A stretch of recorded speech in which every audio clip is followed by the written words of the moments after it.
राजा और पंडित की रोचक कहानी। एक बार एक पंडित जी ने एक दुकानदार के पास 500 रुपए रख दिए।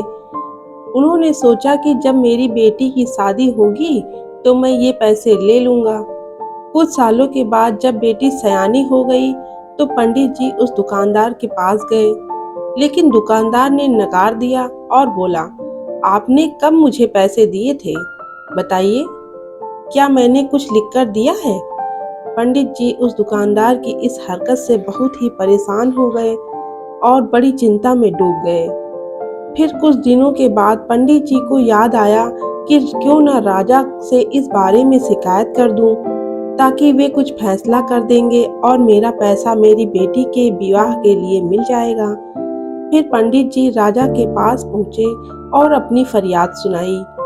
राजा ने कहा, कल हमारी सवारी निकलेगी और तुम उस दुकानदार की दुकान के पास ही खड़े रहना। दूसरे दिन राजा की सवारी निकली। सभी लोगों ने फूल मालाएं पहनाई और किसी ने आरती उतारी। पंडित जी उसी दुकान के पास खड़े थे।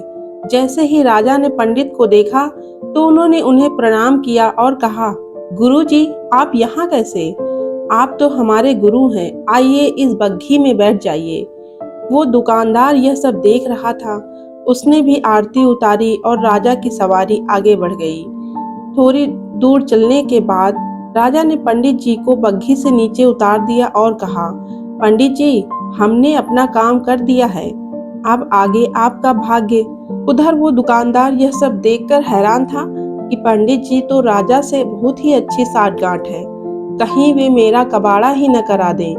दुकानदार ने तत्काल अपने मुनीम को पंडित जी को ढूंढ कर लाने को कहा। पंडित जी एक पेड़ के नीचे बैठकर कुछ विचार विमर्श कर रहे थे। मुनीम जी बड़े ही आदर के साथ उन्हें अपने साथ ले आए। दुकानदार ने आते ही पंडित जी को प्रणाम किया और बोला, पंडित जी, मैंने काफी मेहनत की और पुराने खातों को देखा तो पाया कि खाते में आपका 500 रुपए जमा है और पिछले 10 सालों में ब्याज के 12,000 रुपए भी हो गए हैं।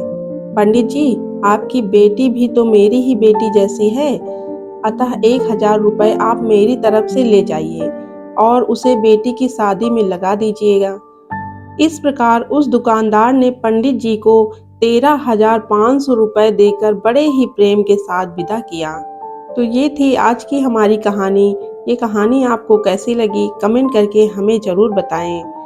धन्यवाद।